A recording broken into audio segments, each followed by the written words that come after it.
Well, hello everyone, and welcome to our final session of our Two Perspectives series with Jeff and I having a conversation about our sermons. We are glad that you are here with us. We are glad that you are joining us. And I just have to say, this has been a blast. Jeff, I don't know about you, but for me, this has been so much fun hearing your perspective, Absolutely. having a conversation, hearing other people's perspectives in the comments. I feel like as we've done this more and more, people have felt comfortable putting in their perspective. So it's just been a blast to do this the last 3 weeks. I agree, Will. It's been so much fun. And one of the things that brought back a lot of memories was back from the days when I was mainly on Mandarin's campus and we worked together all the time on stuff. So Yeah, it was really nice just to be able to make that connection again and to be able to, share ministry together, and looking forward to the journey that we have going forward. I'm sure this isn't going to be the end of it. And we're going to have opportunities going forward to be able to do things like this, and I'm really excited. yeah. No, I think we'll have to have some more voices in this conversation. We might do some more creative things with this, but Hmm. it's been really, really good and a very different. It's given a different perspective on all the perspectives. Absolutely. So Before we get started on this, you and I have been working on putting together a sermon series for August, and really are looking forward to that. And do you mind if we just share a little snippet of what yeah, to expect? go for it. Yeah, So one of the things that Will and I have been talking about is he and I, of course, are the pastoral team at Mandarin right now, and Pastor Martin is on his way from London, and hopefully gets here really soon because shout out Martin. yeah, Yeah, we're waiting for you, Martin. But one of the things that Will and I have come across just incredibly over the past couple months is the fact that mental and emotional well-being is at a critical place right now in people's lives. I've told Will this before, that one of the things that I'm seeing is people that have a tendency to be really just strong people and personalities and so forth have come to me and reached out and really have been struggling emotionally through this pandemic, and just how painful it is for them, whether it be work wise, family wise, and so much more. Like, it's almost like their lives have been turned around 180 degrees. So this series is going to be focusing on emotional and mental well-being, and we're calling it an elephant in the room. And so I'm sure you who are watching, you probably got some elephants in the room. I know I got some elephants in the room. Will, probably you got some elephants in the room. We all are dealing with some elephants in the room. So, one of them is mental and emotional well-being. So we're going to be addressing that during the month of August. Oh yeah, and I mean, I think you and I have both talked about how this has impacted us.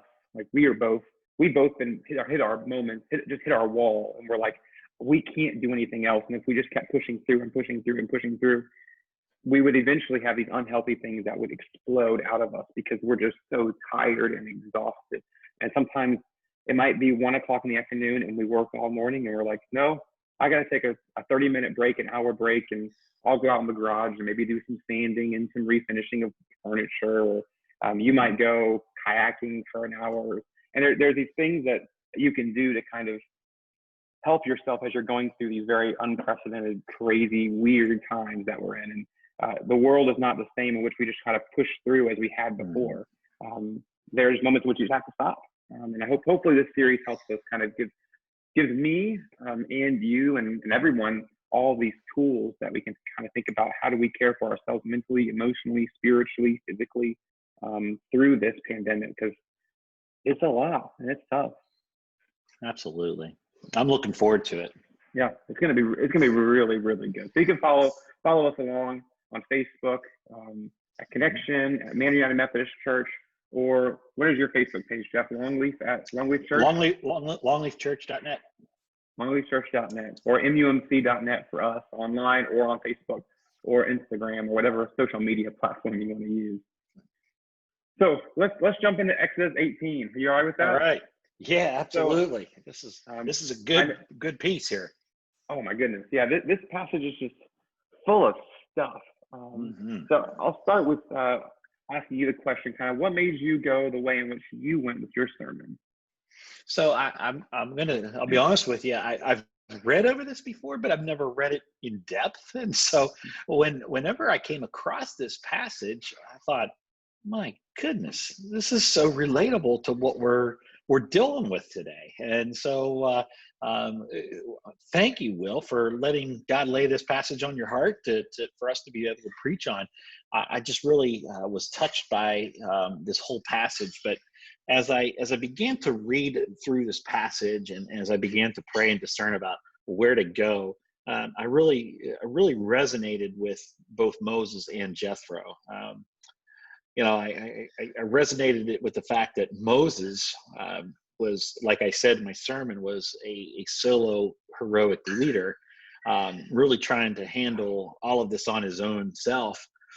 And I realized, my goodness, there's times in my life where I've done the same exact thing, that I'm burning myself out. And I even mentioned in my sermon where my wife would say, Jeff, have you ever considered building a team for this? I'm like, no, it never came across my mind. Mm-hmm. and so I began to think of that, but I really was very intrigued by how your sermon and my sermon started out very similarly. It was like, all right, you shared a personal story, I shared a personal story of where we needed help. And for me personally, I actually asked for help.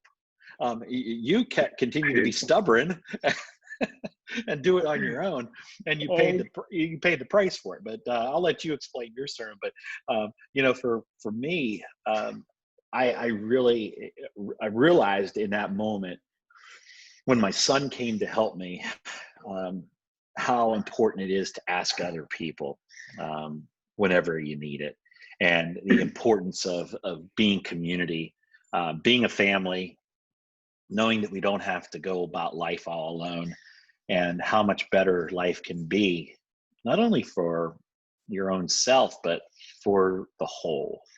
And, I mentioned in my sermon, there are those times in our life where nobody wins if we tackle things on our own. And what happens is, like even in my sermon, I was talking about the people of Israel were getting weary. They were just waiting for a decision. And so what they did was they ended up taking matters into their own hands. And that's never a good thing when you start taking matters into your own hands and try to become the authority whenever you're waiting for that.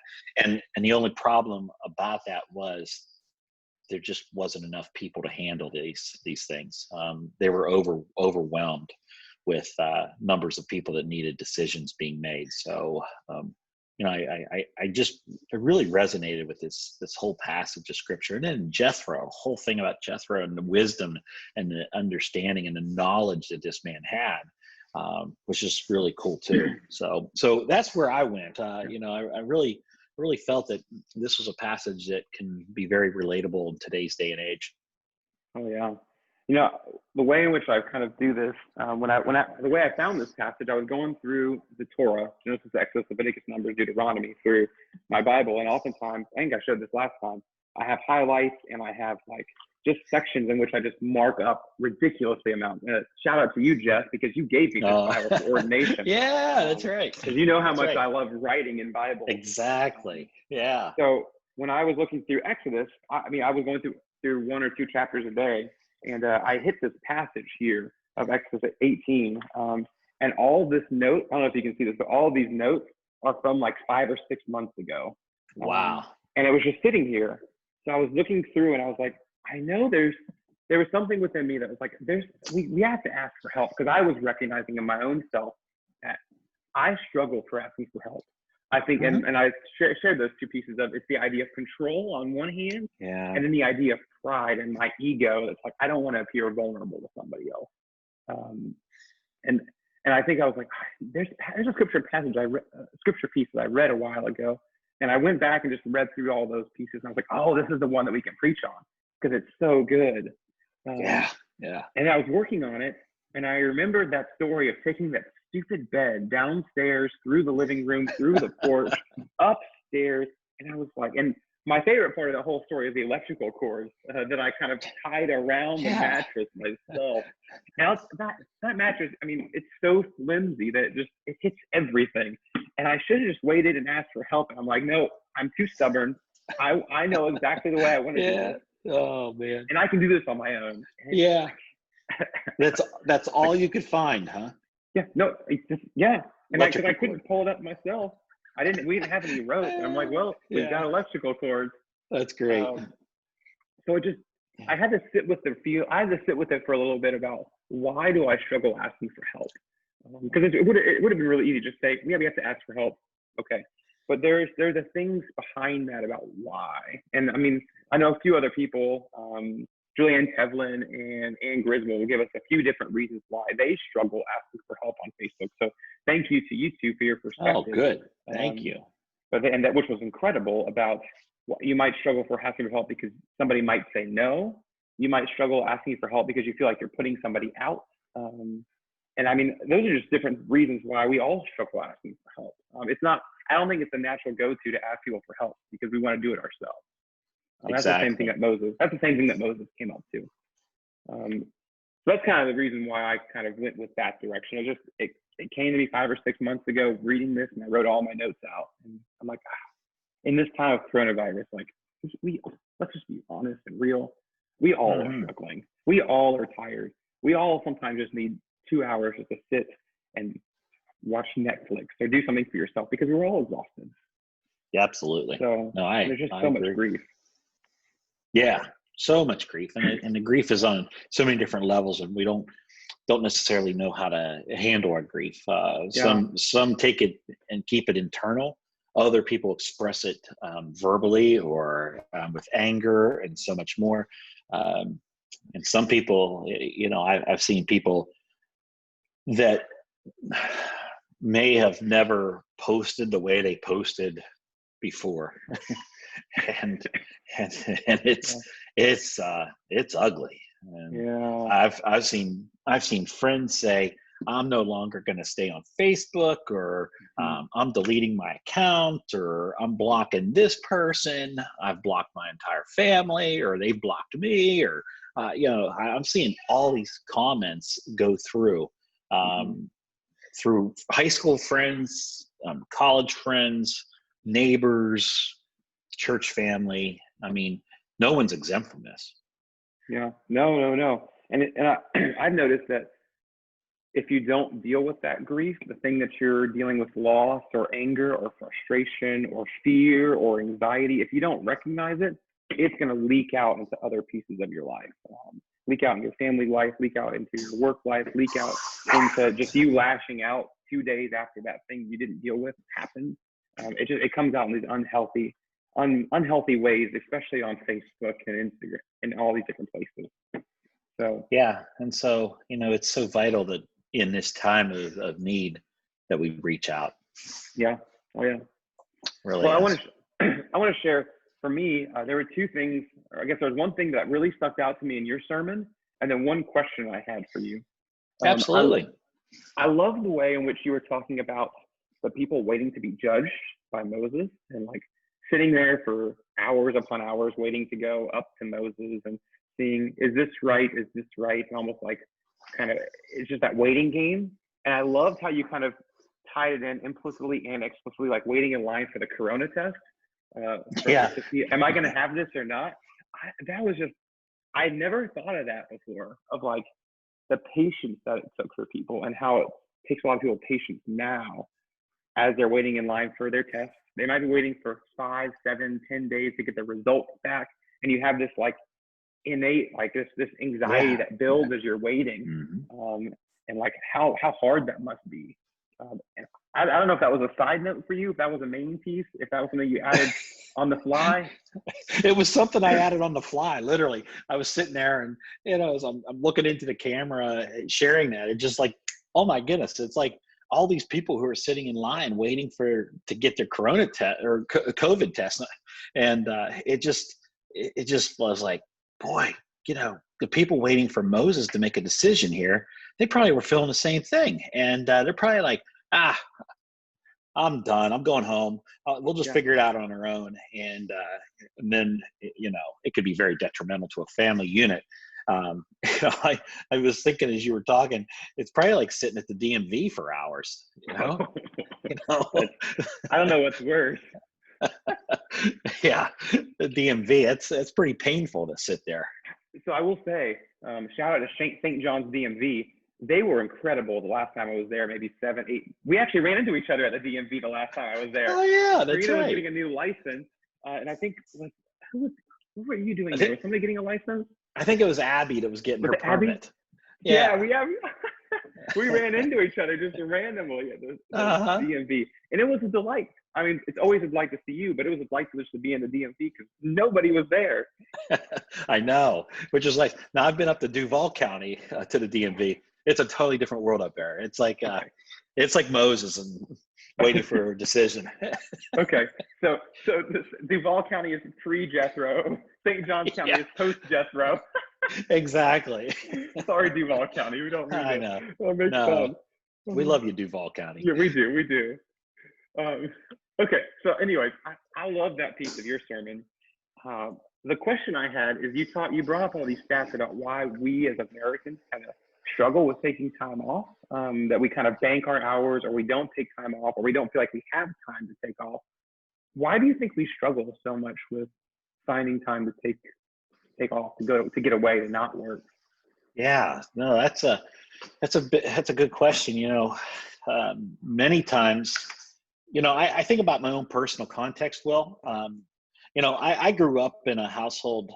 My dad tended to not take all of his vacation. When he did, he'd sometimes work during it. So, Dad, if you're watching, it's okay. You learned over a period of time, but there was a period of time where Dad, he wouldn't fully get away, and I've learned over the years the importance of having to break away. But what I think happens is sometimes we don't want to let go of control, that we think we are the sole factor for why this company or why this organization functions. And so if I go on vacation, therefore the whole place, how are they going to function without me? Because they depend on me Monday through Friday. And so why would I go on vacation? So I think, it goes back to a little bit of what you had mentioned in your sermon, which I was going to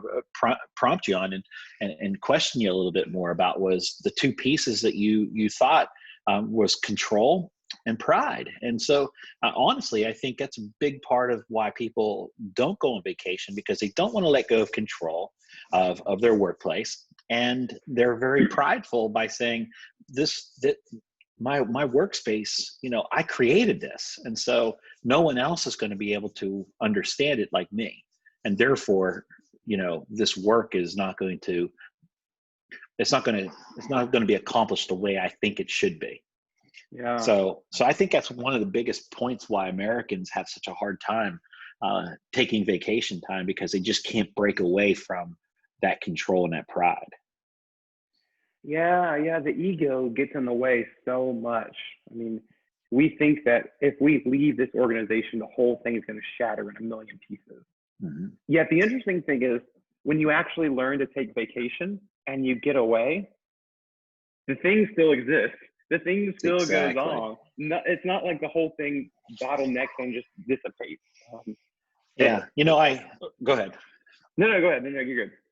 Well, I was thinking about the last time I took vacation was a few months ago, and I broke away to get away to Pennsylvania for 10 days. And there was a Sunday where I was off, and I told Daniel, and just recently, Daniel's our worship leader at Longleaf, for those of you who are listening. I told Daniel, Daniel, I felt so comfortable this time around because I knew I was leaving it in good hands, that you were going to run with it. You were going to put the worship set together. You were going to arrange for all the liturgists. You were going to make sure that the music was selected. You're going to make sure that the message got through. You were going to make sure that the technology worked, and so much more. And so I sat back this time and I'm like, all right, God, I'm handing control over to Daniel. Daniel, it's yours to run. And he did a marvelous job doing it. But given a younger me, I probably would have struggled with that. And I probably would have been texting that Sunday morning saying, do you have this done? Do you have that done? Do you have Yeah, this? You know? yeah, And I didn't have to worry about any of that because I entrusted this to God, and I knew that Daniel was completely gifted at what he did. yeah. And it's the trust that you have in Daniel lets you feel more comfortable of, okay, I can go, and if something happens, Daniel will take care of it. And if you Yes. didn't trust Daniel, you might be texting him Sunday morning, hey, did you do this, this, this, this, this? Uh-huh. No. I trust you, Daniel, and if something happens, I know that you can take care of it. And you have trust in him. And I mean, that's a great image of like, I mean, of you letting go of that control of, okay, if something happens, I might do it differently than Daniel, but it's still going to get done and be well done. So Yeah. I think that's huge. That's great. Yeah. Well, how about you? What's your thoughts on that? Do you kind of agree with me on that, or Yeah, on terms of yeah. vacation and letting go of control and stuff like that? Yeah, I definitely agree. I think it's hard. It's definitely hard to get away. And I know you and I have talked about vacation. Like the first couple of days, all you're just trying to decompress from all the things that you have to do. Because I mean, for me, like again, I like writing, so I have my massive to-do list here, and there are things on my to-do list that I haven't gotten to, and I know that they're just going to sit around for the next week, and I want to make sure that I'm not kind of bottlenecking people because I haven't done X, Y, or Z. I want to make sure that things keep moving forward. So I realize that when so I'm about to go on vacation this week, and I know, okay, Monday I'm just gonna have to decompress, let everything go, trust you, trust the staff, trust the laity, the leaders of the church. You guys are gonna make this thing happen and go forward, and it can survive without me for a week, 2 weeks, 3 weeks, even a year, because this thing is bigger than just me. So I think my thing is the ego and the pride and that kind of control, because I know where I think I have an idea of where I want it to go, and I have this vision of, okay, we can do it this way, but when somebody else comes in and does it a different way, it's like it's not what I was thinking. But then when we have multiple people giving different ways, it becomes something beautiful than even I originally thought of. Yeah, So definitely. I think that's one piece. I think the other thing is, as Americans, we're kind of bred to be efficient. I mean, we are paid based upon the hours that we work. So if you work 40 hours a week, you're paid X amount of dollars a week. Your worth and your value is based upon how much you actually work. I know Rob Bell talked a lot about this, but in Egypt, before they were freed, their worth and their value is based upon how many bricks they produced for the pharaoh. And if they produce bricks, that's what their worth is in. And when Moses freed them, they were freed of that worthiness was found upon what they do, but they were worth in who they were. And for us, sometimes we think that our worth and our value is only found upon all the things that we can do, the things that we accomplish, the things that we create, the family system that we have, the stuff that we build. I mean, we think all of our worth and our value is based upon the hours that we work. Yet, what I think we're learning, especially with Exodus and especially now, is that our worth isn't found in what we do, but it's found in who we are, and we can just simply be. And that's probably a sermon for this next sermon series about Sabbath, because you just sit there and be. And that's why Sabbath. I think that's why Sabbath and taking time off is so hard, because we're bred. It runs through our blood almost. Of I am only worth as much as I produce, and that's just not the case. And that's what the Israelites struggle with, and that's what we struggle with. So I think that's the hardest part. Because I know for me, like even when I take a nap or something, I know internally I need a nap. But when I wake up, sometimes I feel guilty. Have you ever done that? Like you've taken a nap, you're like, I've been asleep for an hour and I had so many other things I could have been doing. You feel like I shouldn't have taken that nap. But no. That's not it. Your body needed that nap, and your body tells you more than what your mind sometimes tells you. You have this innate, your body's like created to do this being thing, but your brain tells your body to do these certain things. And I find myself in that sometimes. So Sorry, I put it on mute because my chihuahua was barking at the dryer. The dryer okay. is buzzing, and the chihuahua was going off. And so I have, for those of you who don't know, I have 3 dogs in this house, and 2 of them bark all the time, and 1 does not. So anytime the doorbell rings, it's like World War III here, and it takes about 5 minutes for people to like finally like the dogs to finally calm down. But yeah, so I just am always happy to get through a Zoom meeting. That's chihuahuas for you. Yeah, for sure. But as you were talking, Will, I was thinking about like a common phrase that people say. They'll say, "Well, how are you doing? I'm just so busy." Mm-hmm. Why do you think people use that as their go-to? Why do you think we're so I don't know, like groomed to have to reflect that we're just so busy? Yeah, it's kind of like it's like a badge of honor almost sometimes, isn't it? Mm-hmm. Like, oh, how are you doing? I'm so busy. It's like hashtag humble brag. It's like I have so many things to do. I've done Mm-hmm. so much, and it's like Yeah. that word. Like I'm learning. I think I've been working on this for the last couple of years. So no, I'm not busy, because I think busyness is just. I don't know who said it. Busyness is just a form of laziness because you're not prioritizing right. You think you're just not able to say no because you don't know how to set up boundaries of I can't do this because I'm focusing on X, Y, and Z. And busyness is just a form of laziness, because you don't prioritize well enough. And when you're just busy because you have so many things that you're doing. And I think it sometimes becomes this badge of courage of I have so many things to do. And you're just running around like a chicken with its head cut off. And then you just eventually just fall flat on your face. And you're like, I mean, that's where burnout comes from. That's what Moses would have experienced. I know I was that's going to what ask we you. experienced. I was going to ask you. Do you think Moses was busy? Sure. Think about how many cases he had to do, and he's trying. And his wife isn't there. His children aren't there with him until he shows up. I'm sure he was exhausted. I'm sure.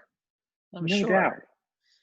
And what was sad is Moses didn't think outside the box. It took Jethro to get to that place to be like, all right, I trust my father-in-law. I'm going to listen to him. And thankfully, Moses listened to Jethro, because he had such deep wisdom to be able to share. So, I think Moses was pretty busy. And probably would have told everybody, I'm so busy, I'm exhausted. Yeah. And when you're busy, you miss out being in the moment, because when you're running around so crazy, I have this to do and that to do and this to do, like you miss out on the being here and now. Again, it goes back to that Sabbath piece, as I have this to do, and then while you're doing that, you kind of look forward. I have this thing to do and this thing to do and this thing to do, and you're not fully present with that thing you're currently doing. That's right. And I know for me, like if I think about 17 things I'm doing, I'm not actually focused on the one thing I'm currently doing. Like the conversation we are having right now, like this is the one thing that I want to focus on, and the other things, that's okay. They'll take care of them when we get there, but we're not there. Yeah. I have a podcast recording right after this, so I'm like, sometimes it'll just infiltrate into my mind. Okay, I have to shift gears and focus on purpose of life. So that's our podcast this afternoon. It's like trying the purpose of life. That's a big question. Yeah, purpose of my life. What's the purpose of my life? Okay. Not the purpose of life in general. I'm like, man, we're going. It's gonna be a 17-hour conversation. It could be, very well could be. But when we don't prioritize, we can find ourselves just consumed and busy and wearing ourselves out. So definitely. Yeah. One tidbit for it's just practical advice for people who are listening. If you have the luxury of like extended vacation time, like let's say, for us as pastors, we get 4 weeks vacation a year.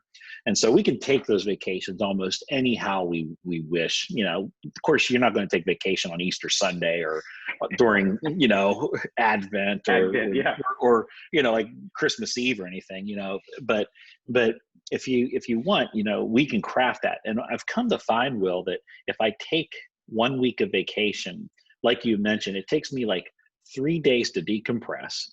And usually my mind is gearing up 2 or 3 days prior to going back, thinking about what I need to start doing. So if I take a week of vacation, guess how many days actually I have free? One. It's Wow. midweek. It's the middle part of the vacation, because as soon as that day passes, I know that in a couple of days I'm going back to work and I need to start focusing on X, Y, and Z. So when I find myself really needing some time off, I take 2 weeks in a row, and it takes 3 days to decompress, 3 days to prepare and get ready. And that leaves me with a full week in between of just Yeah. doing nothing, of just finding rest. So those of you who are listening, if you have that luxury, and it's just a little practical advice that I've learned over the years, take 2 weeks in a row, because you'll get a good full week of being able to just unwind. Yeah, that's really, really helpful. And that, I mean, I know you told me that before, and I'm like, I need to try that at some point, because it's true. Mhm. That's helpful. I think for me, one of my practical pieces is I was meditating for a while every morning, 5 or 10 minutes, and that kind of helped me empty my brain of all the stuff that happens, and like helps Mhm. me be present here in the moment. And now it's shifted. I'm doing a thing called the Artist's Way. Who's the author? Julia Cameron. It's called A Spiritual Path to Higher Creativity. Um, and what she recommends you do, and this is all about like if you're stuck being creative or you're stuck in like not knowing how to create new things, this is kind of a pathway to be more creative. And what we're doing right now kind of came out of this, because I've been doing it for 4 weeks now. And it's what Great. one of the things you have to do in this process is every morning you have to write these morning pages. And what you do is you have 3 handwritten longhand just thoughts that you have to write every morning. And it takes about 30 minutes to write. But you just write whatever comes to your mind, without any editor, Wow. without anything, these beautiful words. You just write what comes to your head. And even if you're like, I have nothing that comes to my head, you write, I have nothing that I have to say right now. And you just have to keep writing for 3 whole pages.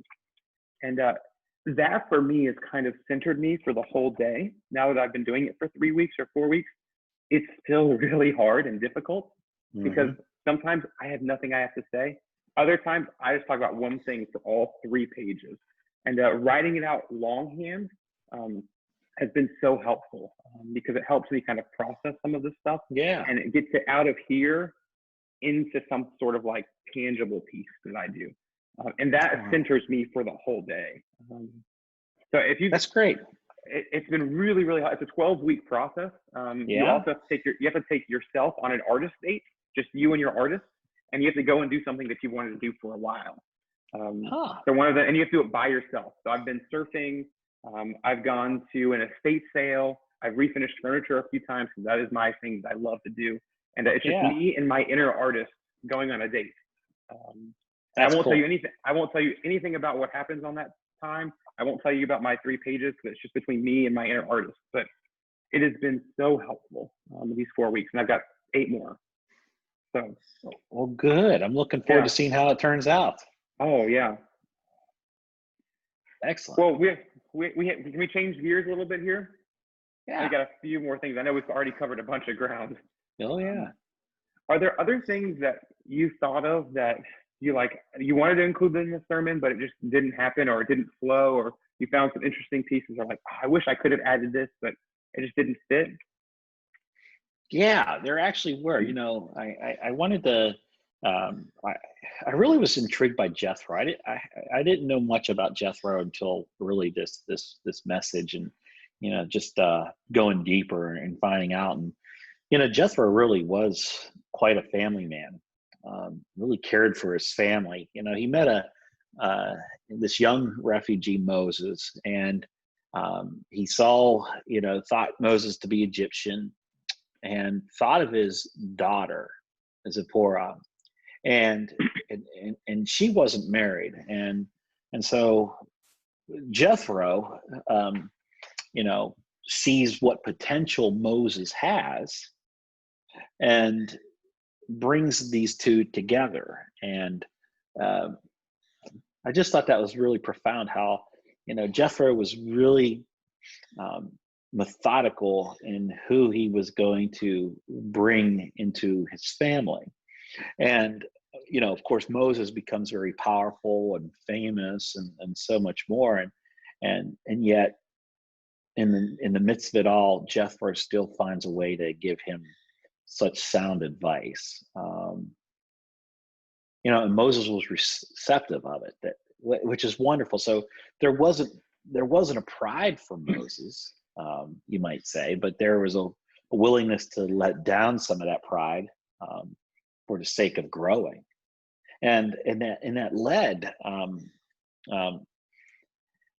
Jethro Moses to do some amazing things. And this advice that Jethro gives Moses to, hey, why don't you go out and find some capable men that can do this for you? You don't have to do this alone.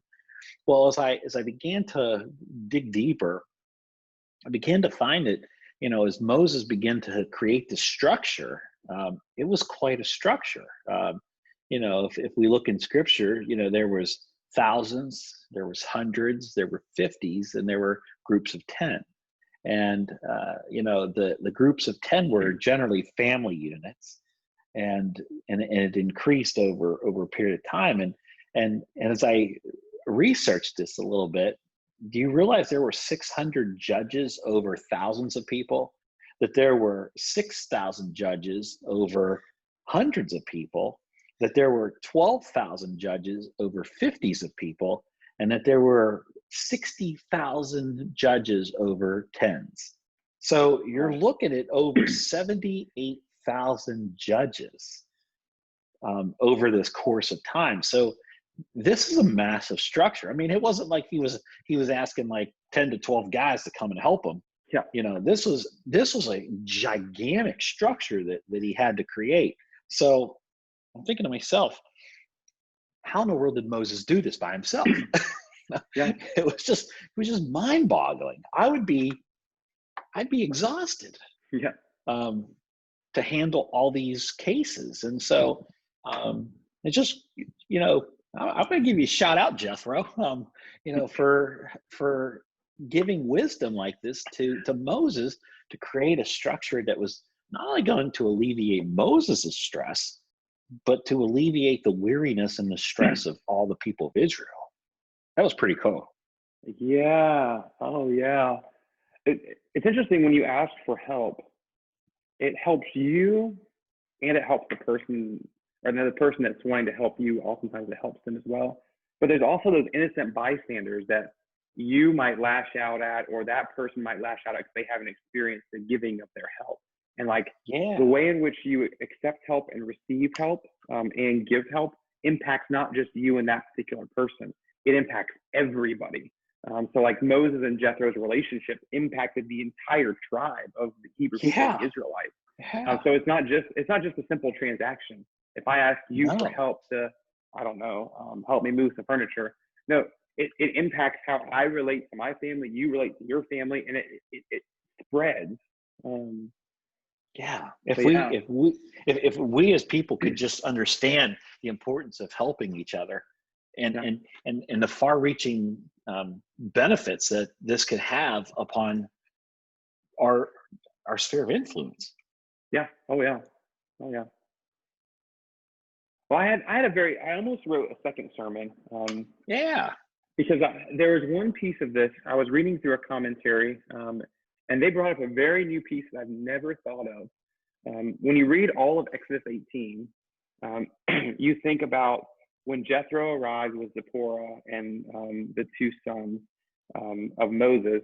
He arrives and he celebrates all the things that Moses had done. They have a burnt offering for God. He tells them the story again that they are freed from the slavery of the Egyptians, and they celebrate their liberty. And that's kind of the first piece.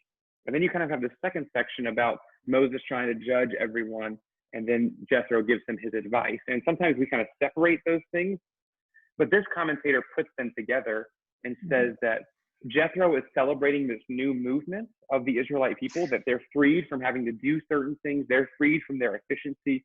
They're free from all the bricks they have to build, and they're just given this grace from God because of who they are. And it's like this grassroots movement. And in order for a movement to continue, you have to continue to place structure on it. So Moses is trying to put structure on this Israelite thing, in the same way that Pharaoh structured his thing, because he was the pinnacle piece and he made all the decisions. And Moses was trying to create this new system with an old structure. But what Jethro does is say, no, you cannot have a new system with an old structure. You have to have a new system with a new structure in order to move in a new direction. And I thought, oh, how beautiful is that? And I think about where we're going with Black Lives Matter and racial reconciliation and racial injustice. There's this movement here that's continuing. And even though it's died down a little bit, there's still a lot going on. And now I think as we're moving forward, there are new systems and new structures that are being put into place to create more equality, more justice for all. And I think, I almost went in that direction of what are the new systems that we have and what are the new structures we have to be put in place, because the old systems and the old structures just don't work anymore. Pharaoh's system didn't work for the Israelite people that were freed from bondage and slavery. And I thought it was just a beautiful image of Jethro was helping build this new structure and Moses listening to them. And now they're creating a structure that creates this new movement, and you're going in a totally new direction. So wow, it's just, it puts both the pieces together and the whole overarching theme of the Israelite people. Man, that could have been definitely a couple sermons. Oh my goodness. And then when you look further, the problem is that Israel and the Hebrew people end up setting up a system that is the same thing of Egypt and the Pharaoh. So the system that Moses set up or was trying to set up didn't turn out to go the new way. It went going back the opposite way. And God is always freeing his people, us, from the old system and to make something new. There's just, I could go on for days. I think it's just so beautiful. Yeah. So and thank God for Jethro for seeing it. Oh yeah. Yeah. Because if it was left up to Moses, the old system would have just stayed in place, and there had been so much frustration, and the people of Israel would be like, what has changed? Nothing is better. Yeah. And that's what happened with Solomon. When Solomon was building the temple, he created slave labor to build this temple to God, just like Pharaoh created the slave labor. So this is a cyclical cycle, and Moses is trying to move us out of this cycle to something totally new. And Jethro helps him and reminds him, hey, don't do it this way. You're doing it. You have to do it this way to create something new.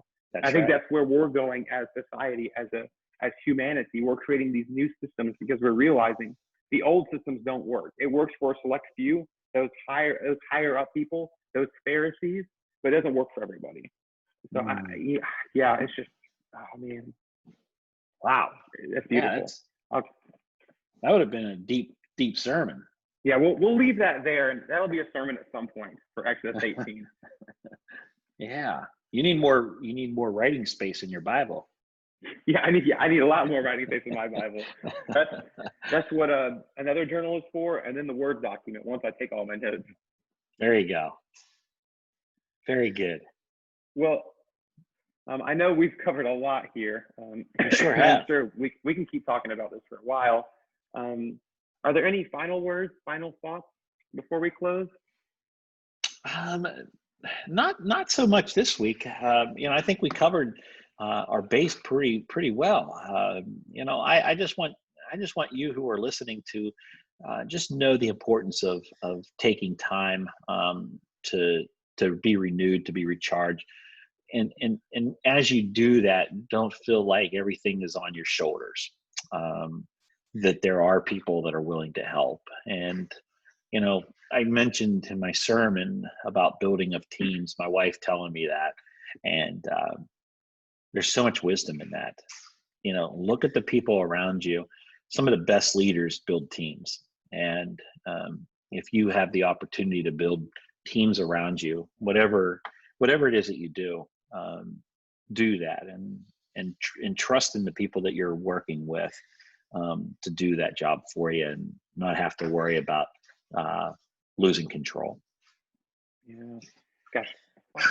Our spouses are just such full of wisdom and grace. They teach us so much that I feel maybe they should be having a conversation about this too, Absolutely. because they have Yeah. these just nuggets of wisdom and like just share these beautiful things. Yes. Oh man, yeah. I'd say for the overall piece of what we're doing here, thank you. We come at it from different perspectives. We know that you all have come at this from different perspectives. You all have given me things that I've never thought about.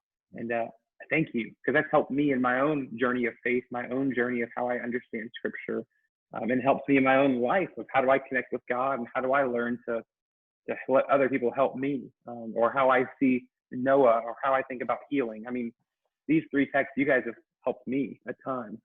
Absolutely. And you too, Jeff, just having these conversations. So thank you all for joining us. We're going to be doing some more interesting things like this. I think we've learned a lot through this experiment. Yeah. So I agree. thank you all for joining us. Well, God be with you, and we'll see you Sunday for worship.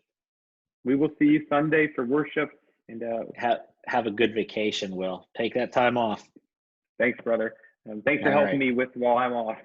You're welcome. Well, bless y'all. Bye, everyone.